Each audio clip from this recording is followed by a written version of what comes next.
This is the 5 Minute Art Show. I'm Nathaniel. I'm here with Jorge Garza, or Qetza, as he'd like to be known in some circles, at least those where he's not wanted for crimes that we won't talk about today.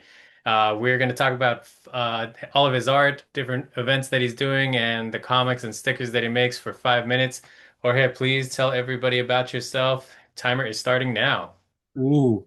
Well, my name is Jorge Garza. I go by Qetza or Qetza Art.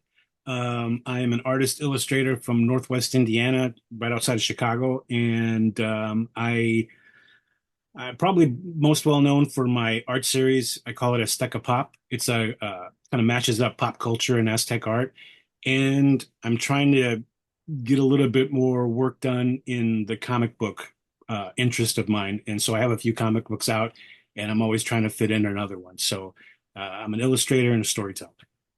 And as you can see, for anybody who's watching, as you can see, his display at different events, whether it's indoor or outdoors, is always very polished, and all of his pop culture art and Aztec inspirations are really are present and easily identifiable. And I think that the iconography and what you do, Jorge, is really strong. You know what you're doing. You have a very clear message, and people automatically gravitate, it feels like. I love that you're doing more comics. Talk a little bit about your latest comic.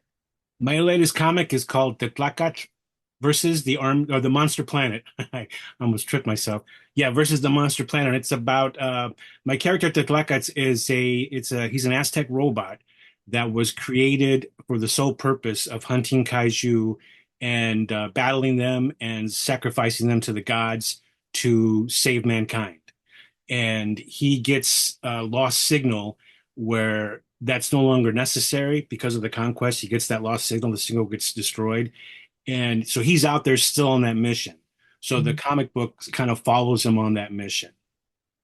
Oh, okay. That's I kind of love that. He's created to fight these guys.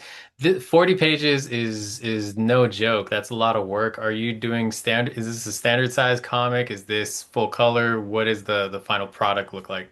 The final product is a standard size comic. I don't know if you can see standard size Oh comic, and yeah. the interior is all black and white. Okay. And then for this one, this is the first time out of all the comics I've done where I've had a guest artist pinup, which is this one on the back. Came out really nice. Who drew that? I can't see it from here. It's an artist from Texas by the name of Armando Ramirez. Okay. Yeah, he does a lot of cool stuff. I think he's done his own comic books too. I think he's out of Waco. Okay, perfect. Armando Ramirez. Remember that, Hmm. everybody. We're gonna Google him later. Yeah, he Uh, does great stuff. you're also Very expressive style. awesome. You're also on Facebook. You have a great shop on Store Envy, Qetza.storeenvy.com, where you have a lot of your products available. I was gonna ask you earlier about your shirts, but you actually make the shirts. They're not print on demand shirts. No, they it started as screen printing, but not to get too heavy on that. The screen printing, the pros are, in my opinion, it's a better color fast shirt, meaning it lasts longer the more times you Sure. wash it. Uh, the cons are, let's just say you buy 72 shirts and you divide it amongst sizes, knowing that maybe your larger sizes are going to sell out more, like your large and XLs.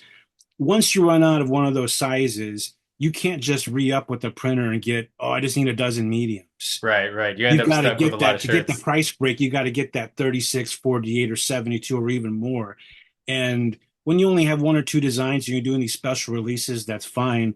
But because I have so many designs going and no warehouse, it's just impossible. Plus the pockets to do it, it's just Sure. impossible. So print on demand for me is the most feasible. And what's great about print on demand, when I first started experimenting with it, the quality wasn't as great as I would have liked, but it seems to improve every year because of the competition, people trying to make better machines, inks, etc.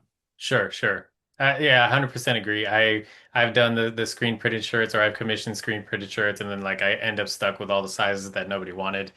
So the print on demand works. When it's possible to do the screen printed, I would do that 100% For all the sure. time, but it's not always possible. Talk a Like if little I bit was going to about do an event or something, I would definitely do a screen printed shirt because you there's a good chance you're going to sell them and there's still going to be some demand for it. sure, sure. We're running out of time, but I do want you to talk about the Latino Comics Expo, which you are going to be at. You've been doing that show for years. I've been doing that show for years. When did you first start doing Latino Comics Expo?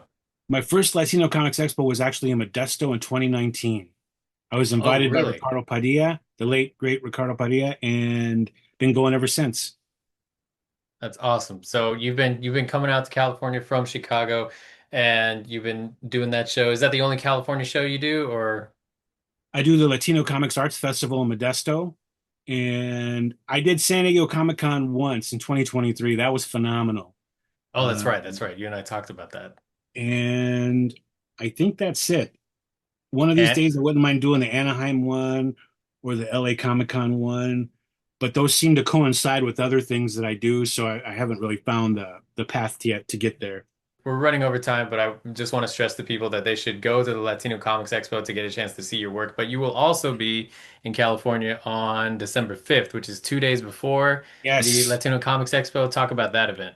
by the good grace of Peter Melanie, We'll, we'll go with from Melini. Nostalgic Comics. He's going to host us, and we're going to have at least two, hopefully more, artists that are going to do a little presentation of the work, whether they have new items or gearing it up for the LCX. So if you get a chance to stop by, it's going on from 6 p.m. to 9 p.m. at Nostalgic Comics in San Gabriel, California.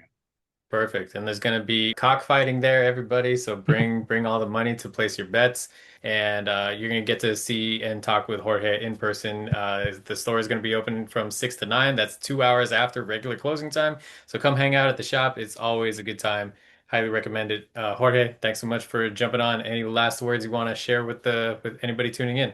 Yes, at the LCX pregame and at the LCX show, I'm going to have my new comic, as well as I think I've got some new stickers, new pins, and new patches. Come out to the Latino Comics Expo, everybody. See you soon.